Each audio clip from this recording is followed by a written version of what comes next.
હકાબા ગઢવીનો મોટો ખુલાસો, જેમાં નિલેશ એરવડિયા ઉપર ગંભીર આક્ષેપો કરવામાં આવ્યા. સરકાર પાસેથી પૈસાની માંગનો દાવો કરવામાં આવ્યો. આંદોલન મુદ્દે ઓડિયો હોવાનો દાવો. ખેડૂતો સાથે વિશ્વાસઘાતના આક્ષેપો કરવામાં આવ્યા. નિવેદનથી રાજકીય માહોલ ગરમાયો. ખેડૂતોને સાવચેત રહેવાની ખાસ અપીલ પણ કરવામાં આવી. સરકારના આ નિર્ણયને ગણાવ્યો છે હિતકાર. પરિવારને સુરક્ષા આપવાની માંગ કરી અને આક્ષેપિત સામે તપાસની માંગ ઉઠાવી છે. હું કોઈ પક્ષમાં નથી, હકાબા ગઢવીનું આ નિવેદન. તો આપણી સાથે સંવાદદાતા અનિતા પરમાર લાઈવ જોડાઈ ચૂક્યા છે. જી અનિતા, જે રીતે હકાબા ગઢવીનો ઓડિયો વાયરલ થયો છે, જે આક્ષેપો જે રીતે કરવામાં આવી રહ્યા છે, આખો મામલો શું છે? ચોક્કસથી સ્મિતા, આજે ખેડૂત આંદોલન જે કરવામાં આવ્યું હતું ને, જે હજુ સુધી ચાલી રહ્યું છે, ખેડૂત આંદોલનમાં અત્યારે હાલ નવો એક વળાંક સામે આવ્યો છે. આજે હકાબા ગઢવી દ્વારા એક પ્રેસ કોન્ફરન્સ કરવામાં આવી હતી. પ્રેસ કોન્ફરન્સ કરીને તેમણે એક ઓડિયો ક્લિપ જે છે તે વાયરલ કરી છે અને આ ઓડિયો ક્લિપમાં પૈસાની લેતી દેતી થઈ છે તેવી એક વાત સામે આવી છે. હકાબા ગઢવી અત્યારે હાલ આપણી સાથે જોડાયા છે, આપણે એમની સાથે જ વાત કરીશું. પહેલા તો હકાબા, આજે ઓડિયો ક્લિપ છે એ ક્યારની છે અને શું વાત થઈ હતી? આ લગભગ 24 થી 25 તારીખની છે ઓડિયો ક્લિપ. એમાં એને મને, હું જયારે બીજી વાર જયારે દાયરા પછી, અને મેં કીધું કે હું સરકાર ન્યાય નહીં આપે તો ઉપવાસમાંથી બેસી જઈશ. એટલે અહીંયાથી મને પછી ગારો તમને મૂકી જવું, પેટ્રોલ પંપ છે 2 કિલોમીટર, ત્યાં સુધી ઉપવાસ કરતો મને અવાજ નહીં. મને આવ્યા હતા અહીંયા આગળ અને મારી ગાડી સાઈડમાં કરાવી અને મેં કીધું હવે સરકાર બોલાવે છે તો આપણે જવું પડે. એકવાર જી આવી ના પાડે ક્યાં છે આંદોલન આપણે બંધ કર્યું છે, આંદોલન તો ચાલુ જ છે આપણું. તો એમાં આપણને શું મળે? તો મને ઝટકો આવ્યો કે મેં તો વિચાર્યું નતું ને, હું તો ડાયરેક્ટ કરવા આવ્યો, સમર્થન દેવા આવ્યો હતો સીધું. આપણું બધું કઈ ખબર ન પડી કે તમારે ઘણા લોકો સરકારમાં તમારે ઘણા ઓળખીતા છે, તમે કોકને વાત કરો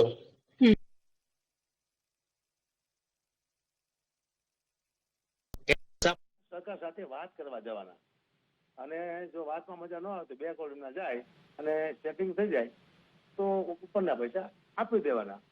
આ સાંભળ્યું મેં, મારી પાસે તો મોબાઈલ હતો નહીં, મને પરસો વળી ગયો. 25 કરોડ રૂપિયા માગે છે અને માને પ્રાર્થના કરી. બધું હવે હું તો ભરી ગયો છું, કારણ કે છેલ્લે મને કાઢી અને કઈ ને કઈ મારી આરોપ નાખશે.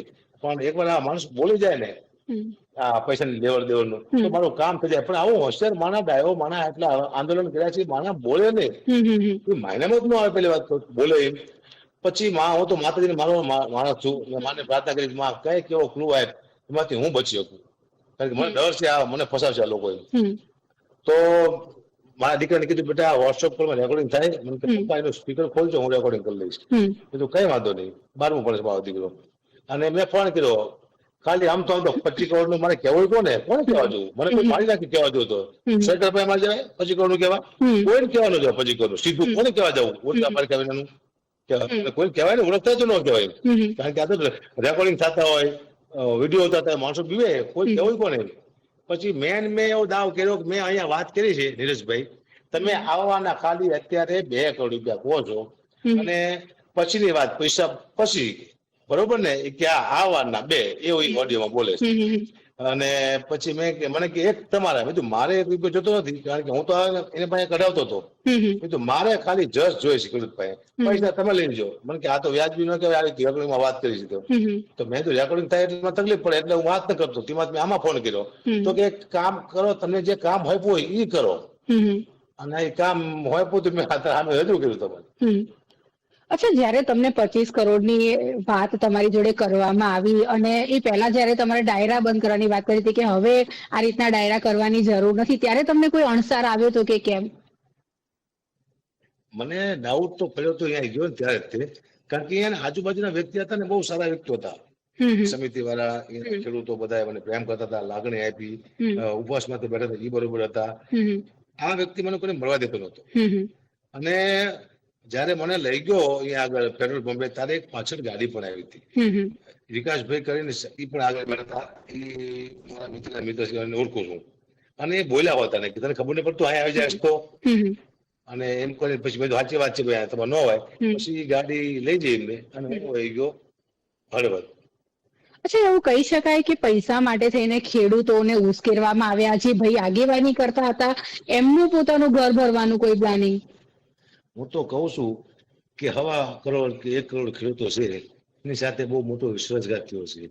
આવા વ્યક્તિને સમાજ પણ ન સ્વીકારે, કુટુંબ પણ ન સ્વીકારે અને દુનિયા પણ સ્વીકારે નહીં. કારણ કે આને કોણ સ્વીકારે? મને કે મારી પાસે 2000 છોકરા છે મારા પોતાના, એટલે મને ડાઉટ છે તમે રેકોર્ડિંગ કર્યું એવું. બાકી મજા નહીં આવે, તમારા પરિવાર સુધી તકલીફ પડશે, આવું મને નહીં કીધું હતું. એટલે હું તો મેં એને કીધું, મેં તો હું આવ્યો છું જ મળવા માટે, અત્યારે પ્રકૃતિ નક્કી કર્યું હતું કે આમાં મળવા થાય તો મળી જઈશું. અમારા ગઢવીના ઇતિહાસ ચારણોના આ આંદોલન કરે છે ને બેન, આવા આંદોલન 450 લોકો, 450 ગઢવીઓએ પ્રાણ આપ્યા છે. ગલીએ ગલીએ ગામે ગામે પાડ્યા છે. અમારા નાના માણસ માટે લડ્યા છીએ અમે, સ્વતંત્ર સામે લડ્યા છીએ અમે, કોઈને વચમાં હોય લેવલ દોડમાં એમાં અમે લડ્યા છીએ. અમે તો આ ત્રાગા અને આ પોતાના પ્રાણ દઈ દેવા, આ તો અમારા લોહીમાં છે. આ તો હમણાં આવ્યું આ ભૂખો રહેવાનું. અમે તો સીધી શરીર મારતા અને પ્રાણ દઈ દેતા હતી. અચ્છા, તમે પોલીસ પ્રોટેક્શન માટે માંગ કરી હતી, કઈ વાતનો ડર છે? મને મારો ડર નથી. સમજો, મારા તમે ખોટું બોલતો હોય ને એને ડર દેખાય. મને ક્યાં ડર છે? કારણ કે મેં નક્કી કર્યું છે કે આપણે ઉપરી જવાનું છે. એટલે કદાચ મારા ઘરે હું હોય ન હોય તો પોલીસ પ્રોટેક્શન સરકાર આપે એવી મેં વિનંતી કરી હતી પત્રકારો દ્વારા, અને આપ્યું છે. લગભગ મને હજુ ઇન્ટરવ્યુમાં જ બેઠો, હજુ બહાર ગયો નથી, કોઈ વાત થઈ નથી, પણ કદાચ સરકારે આપી દીધું છે. કારણ કે આવી મોટી વાત છે, નાની વાત તો છે ને આ. અને રહી વાત મારી, તો મને કોઈ પરવા છે નહીં. કારણ કે જો મારે સામે થયા ને તો હું એક બે તો મરતા લઈ જઈશ, ચિંતા નથી મને. એક બે હોય હોટલ લઈ જઈશ. અચ્છા, ખેડૂત આંદોલનમાં ઉપવાસ પર બેઠેલા લોકો હવે ક્યાંક ને ક્યાંક આમરણ આંદોલન જે કરી રહ્યા છે એક માત્ર દેખાડો હોય એવું લાગી રહ્યું છે. હવે આ લોકો આંદોલન કરે છે, મારો વિષય ખાલી એટલો હતો, ખેડૂતને મદદ કરવી, એને ડાયરા કરવા, એને સમર્થનમાં ઉભું રહેવું અને આગેવાનને મારે પૂછવું શું ચાલે છે, સમર્થન આપવું. આ જ મારો વિષય છે. ખેડૂત છું ને અત્યારમાં એ ખેડૂતો છે, નિર્ણય એ લોકો લઈ શકે. મેં તો એકવાર કીધું હતું, આ ઓડિયો કેમ આટલો બધો મેં મોડો બહાર પાડ્યો કે મારે તરત નો પાડી દેવો જોઈએ, પણ તરત ઓડિયો બહાર પાડું તો મારી પાસે આપસી કહ્યા હતા કે આ બહારના માણસ છે, બીજેપી ના માણસ છે. મને લાગી આવ્યું હતું. કારણ કે આ તો નેતાનું કામ છે, આટલું બધું સહન કરે છે લોકો. મેં જોયું એટલે આરોપો, હું તો એક આરોપમાં મળી દઉં, સહન ન કરી શકું. એટલે મને એમ થયું કે આ ઓડિયો અત્યારે બહાર પાડ્યું તો આંદોલન તૂટી જાય છે. જેતપુર વાળાએ બહુ મહેનત કરી છે, સમિતિ વાળાએ મહેનત કરી છે, ઉપવાસ મહેનત કરી છે, અને આવા એક માણસથી આખું આંદોલન તૂટી જાય એના કરતા સરકાર નિર્ણય આપે ત્યારે આ પાડીશ ઓડિયો બહાર. અને નિર્ણય કાલ મારે કામ હતું, ખાલી સર્વિસ કરવી હતી, નિર્ણય આપ્યો, અમે તરત બહાર પાડી દીધું ઓડિયો.